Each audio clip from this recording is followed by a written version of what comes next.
Hello friends. तो देखिए आज हमारा ये सेकंड प्रैक्टिस सेट है और मैं आपको बता दूं ये कि ये लास्ट मतलब पिछले एग्जाम में 2016 के एग्जाम में आए हुए क्वेश्चन हैं जो कल कराए थे वो भी। और जो आज मैं इस प्रैक्टिस सेट में करवाऊंगी वो भी आपको पिछले 2016 के जो में एग्ज़ाम हुआ था उसमें से जो है मैंने ये लिए हैं। ठीक है, तो चलिए देख लेंगे क्या क्वेश्चन है। आज के इंपॉर्टेंट क्वेश्चन है, अच्छे से जो है इनको कीजिएगा आप लोग, तो फिर देखिएगा क्या स्कोर आपका बनता है। ठीक है, लाइक से ज़्यादा कर देना। बहुत अच्छे क्वेश्चन हैं और ऐसे ही आपको मिलते रहेंगे एग्जाम टाइम तक, प्रैक्टिस क्वेश्चन मिलते रहेंगे। ठीक है, चलिए पहला क्वेश्चन है, with reference to the use of punctuation marks which of the following statement is not correct. तो इसमें ये कह रहा है कि भाई कौन सी स्टेटमेंट करेक्ट नहीं है पंक्चुएशन मार्क्स के हिसाब से। तो dash is never use to show a sudden change in thought. कभी भी डैश को सडन चेंज ऑफ थॉट के लिए यूज नहीं किया जाता है। क्या ऐसा कुछ होता है? या फिर कह रहा है कि dash is used of set of words in apposition या फिर एक्सप्लेनेशन के लिए। A caret is put below and aside the word और letter if some letter of word is to be inserted. अच्छा एक सेकंड में जरा लाइट इसकी मोबाइल की थोड़ी तेज कर लेती हूँ क्योंकि कम पे रखती हूँ करके तो फिर ये रहता है। ठीक है, चलिए अब ठीक है ना।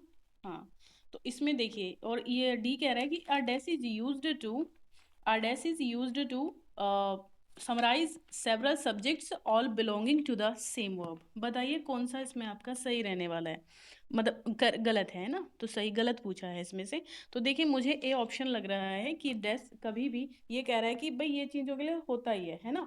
ये कह रहा है कि कभी भी यूज नहीं किया जाता है। किसके लिए यूज नहीं किया जाता कभी भी? क्या कभी भी सडन चेंज के लिए नहीं किया? बिल्कुल किया जाता है। पॉज यूज किया जाता है, ठीक है, डैश यूज किया जाता है। तो मतलब नेवर किया जाता। तो ये गलत कह रहा है, बाकी सारे हमारे सही हैं, है ना। अब आ जाइए दूसरे क्वेश्चन पे। अच्छा इसका डी मैंने आंसर दिया है, ये एक मिनट भाई, है ना। चलिए इसका मैंने डी आंसर दिया है आपको। चलिए तो डी हमारे पास में है ये वाला। ठीक है, ये हमारा, ये इरेजर क्यों आ रहा है यार, कैंसिल कर देती हूँ इसको, पेन लेना था मुझे। चलिए, है ना, डी हमारा आंसर। चलेंगे नीचे, सेकंड क्वेश्चन पे आ जाइए। सेकंड क्वेश्चन कह रहा है कि which of the following idiomatic comparison is not correct. कौन सा इडियोमेटिक कंपैरिजन करेक्ट नहीं है इनमें से? अच्छा, एज बिटर एज गल होता है, एज चेयरफुल एज लार्क होता है, एज रेड एज चेरी होता है, या फिर एज साइलेंट एज स्टार होता है।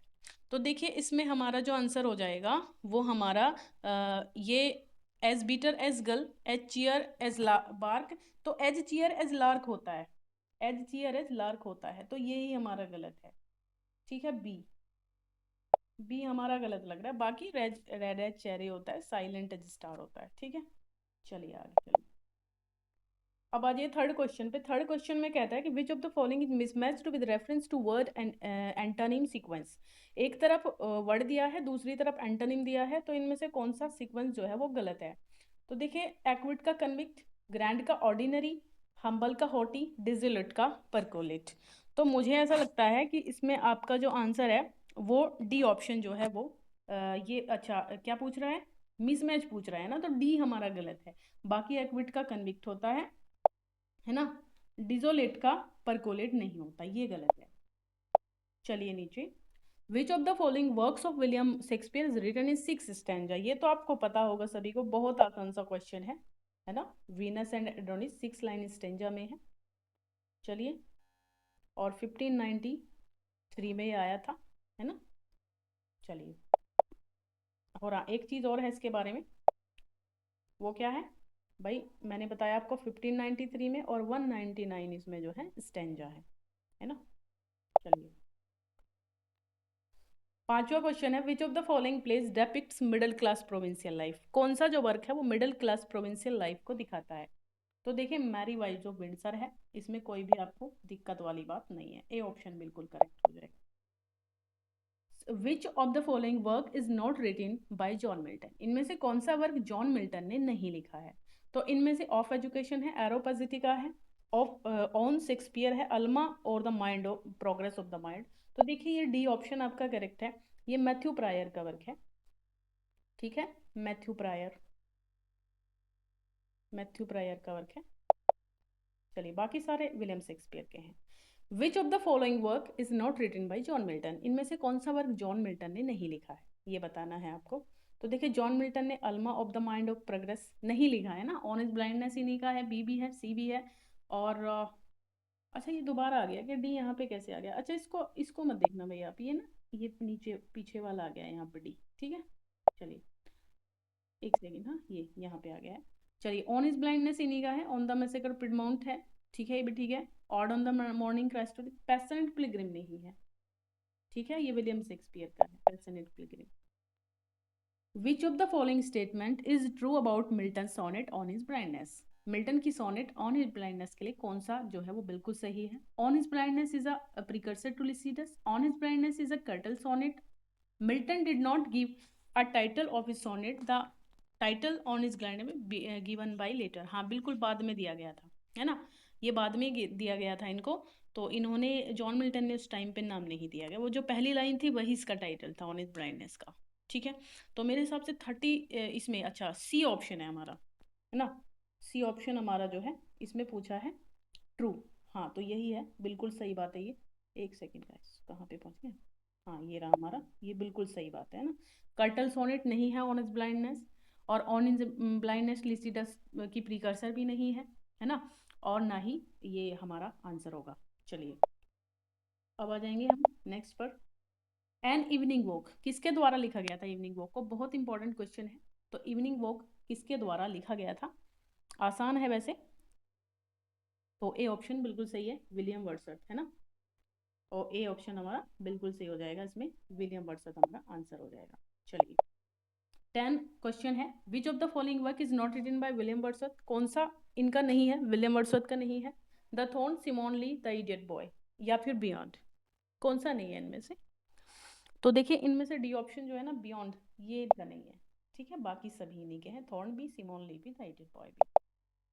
चलिए 11 क्वेश्चन कहता है, who refers William Wordsworth as an ever enduring man, किसने कहा था इनको एवर एंड्योरिंग मैन, किसको कहा था, विलियम वर्ड्सवर्थ को, बताइए। तो इसमें डी हो जाएगा आपका, एस.टी. कॉलेज ने इनको कहा था, जो इन्होंने प्रील्यूड भी इनके साथ जो है बनाया लिखा था, तो इन्होंने ही कहा था ये ना। Modern comedy is written by, देखिए मॉडर्न कॉमेडी कॉमेडी एक ट्राइलॉजी में से एक है, पहली फोरसाइट सागा है, दूसरी अ मॉडर्न कॉमेडी है, और तीसरी जो है एंड ऑफ द चैप्टर, तीन ट्राइलॉजी हमारी जो है लिखी है गाल्सवर्दी ने। क्या क्या बताई मैंने आपको, फोरसाइट सागा बताई है, मॉडर्न कॉमेडी तो ये किसकी है भाई, जॉन गाल्सवर्दी की, ये मैंने आपको बता ही दिया, और एंड ऑफ द चैप्टर, तीन ट्राइलॉजी थी हमारे पास। चलिए John Galsworthy's ideas on drama are found in, किस में मिलते हैं, तो द इन ऑफ ट्रैंक्विलिटी में ही मिलते हैं, पहला ही ऑप्शन करेक्ट है। Coxon is a character in, Coxon नाम का जो कैरेक्टर है वो हमें कहाँ मिलता है, जस्टिस में, मैकबेथ में, एरोपाजिटिका में, या फिर एज यू लाइक इट में। तो ये जो कैरेक्टर है ये हमें मिलता है कहाँ पर, जस्टिस में, जो कि जॉन गाल्सवर्दी का है, 1910 में आया था, ठीक है, प्ले है इनका। William Shakespeare love's labour's lost, एक सेकेंड, हाँ, William Wordsworth love's labour's lost was a free adaptation of, किसकी फ्री एडेप्टेशन है, love's labour's lost, the Spanish tragedy of Thomas Kyd, Menaechmi of Plautus, chronicles of England by Holinshed, या फिर डेकामरन bye बोकासियो, किसमें से है ये। तो देखिए ये आपका क्या होना चाहिए आंसर, बी ऑप्शन करेक्ट होना चाहिए, मकान, हाँ मैनाटमी ऑफ प्लोटस, यानी कि बी ऑप्शन सही हो जाएगा। Who exclaims in his sonnet that under this carved marble of thine own, sleep brave tragedian Shakespeare, sleep alone, ठीक है, हु एक्सप्लेन, कौन एक्सप्लेन करता है, एक्सक्लेम करता है इसको अपनी सोनेट में, तो ये डी ऑप्शन करेक्ट है इस पे, यानी कि विलियम बेस, ओके। चलिए who describe William Shakespeare as upstart करो, ये तो बहुत आसान है ना, बहुत आसान है, इसको तो कुछ भी कहने की जरूरत ही नहीं है, क्वेश्चन को रिपीटेड है बहुत ज्यादा। चलिए 18 क्वेश्चन है अब, who remarked about his father given below, my father destined me from my infancy to the study of polite literature, which I embraced with such avidity that from the age of 12 I hardly ever retired from my books before midnight, मतलब midnight से पहले कभी मैं अपनी किताबें बंद नहीं करता था।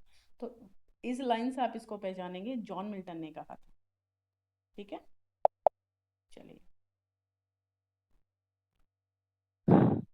अब कहाँ, यस। अच्छा, ये क्वेश्चन है, for whom did William Wordsworth speak in his famous line thy soul was like a star and dwelt apart. कहाँ पर मिलती है आपको ये लाइन? तो देखिए, लाइन की अगर हम बात करें तो ये हमें मिलती है किस वर्क में, thy soul was like a star. तो ये हमें मिलती है जॉन मिल्टन के लिए, है ना। फॉर होम जॉन मिल्टन के लिए वर्ड्सवर्थ अपनी, इनकी एक पोयम है लंदन 1802, इसको लंदन 1802 भी कहते हैं, है ना, और टू मिल्टन भी कहते हैं, टू मिल्टन भी कहते हैं। तो कौन होगा इसमें? जॉन मिल्टन, है ना, उन्हीं की लिखी गई थी। Milton's paradise regain takes it theme from, Milton की पैराडाइज रिगेन ने अपनी थीम कहाँ से ली थी? सेंट कैथरीन सरमन से, saint Luke's gospel, the Bible, या फिर जीसस क्राइस्ट प्रीचिंग। तो ये हो जाएगा आपका B, saint Luke's gospel. In which work of Wordsworth does the line still sad music of humanity occur, कहाँ पर आती है ये लाइन? बहुत आसान सा क्वेश्चन है, ये भी रिपीटेड है बहुत ज़्यादा, और मोस्ट फेमस क्वेश्चन है, one of the most famous. तो ये हो जाएगा आपका टिंटन एबी की लाइन है, बहुत अच्छे से याद रखिएगा इसको। तो देखिए, ऐसे ही क्वेश्चन आते हैं जैसे आपको बताए जा रहे हैं। In which poem of Wordsworth does the line, किस पॉइम में वर्ड्सवर्थ की ये लाइन आती है? Our birth is but a sleep and a forgetting, ऑकर एंड अ फॉरगेटिंग। चलिए बताइए कहाँ पर आती है? ये छोड़ दीजिए, पता नहीं कैसे यहाँ पे कभी आ जाता है, यहाँ तक है ये। अच्छा, अवर बर्थ बच ये इमॉर्टलिटी ऑर्ड है, intimations of immortality ode, D option सही है हमारा। चलेंगे आगे। Which of the following is a pastoral elegy, इनमें से पास्टल एलिजी कौन सी है? तो elegy written in country churchyard, in memoriam Lycidas, या फिर तो सी हो जाएगा ये तो सीधा, है ना, कोई दिक्कत ही नहीं है इसमें, जॉन मिल्टन की है, एडवर्ड किंग के लिए। Lyrical ballads was published in the year, कौन सी ईयर में लिटिल बैलेड को पब्लिश करवाया गया था? 1789, 1798, 1785, 1791। तो लिरिकल बैलेड्स की बात करेंगे हम लोग। लिरिकल बैलेड्स, तो इसमें हमारा जो आंसर है वो बी ऑप्शन होगा, यानी कि 1798। What kind of place did Galsworthy right, किस तरीके के प्लेस लिखते थे? तो बहुत आसान है, तो प्रॉब्लम प्लेस लिखते थे हमेशा। Which is the correct sentence, correct sentence बताना है इनमें से कौन सा है। You have 20 rupees, I have 2 10 rupee notes, या फिर India can not accept the two nations theory, या फिर मैनकाइंड इज डिमेंटेड। कौन सा सही होना चाहिए? तो सी ऑप्शन जो है वो बिल्कुल सही है। क्या पूछा है? इनकरेक्ट पूछा है, हाँ, तो हमारा सी ऑप्शन बिल्कुल सही है। यू हैव 20 रुपीज़ बिल्कुल ठीक है, अगर 20 रुपीज़ आया है। आई हैव 2 10 रुपी नोट्स होता है हमेशा, तो India can not accept the two nations theory, ठीक है। चलिए, अब the famous epic paradise lost by Milton contains, अच्छा कितनी बुक कंटेन करती है पैराडाइज लॉस्ट? तो देखिए 12 बुक, अगर ऐसे आता है तो 12 बुक, और अगर पूछे कि पुराने वर्जन में तो 10 बुक आ जाएगा, और ऐसे पूछा जा रहा है तो 12 बुक आएगा आपका, ठीक है, क्योंकि 1667 में 12 बुक था, और 1674 में जब दोबारा इसका वर्जन आया था तो 12 बुक थी, ठीक है। Which of the following plays of Shakespeare is not a comedy, इनमें से कौन से प्लेस कॉमेडी नहीं है? As you like it, twelfth night, a midsummer night's dream, Antony and Cleopatra. तो ये आपकी क्या पूछा है? कॉमेडी नहीं है, हाँ, तो ये एंटनी क्लियोपेट्रा जो है ट्रेजेडी है, बाकी सब कॉमेडी में आते हैं। Lyric has been the most popular form of poetry during, कौन से टाइम के ड्यूरिंग जो लिरिक थी वो मोस्ट फेमस पोएट्री थी? तो अर्ली 18 एंड 19 सेंचुरी, तो यही हो जाएगा, बी हो जाएगा, कोई दिक्कत नहीं इसमें, है ना। चलिए आगे चलेंगे, लास्ट क्वेश्चन है आज का। Which form of poet is the solitary reaper, तो सॉलिटरी रीपर को क्या माना गया है?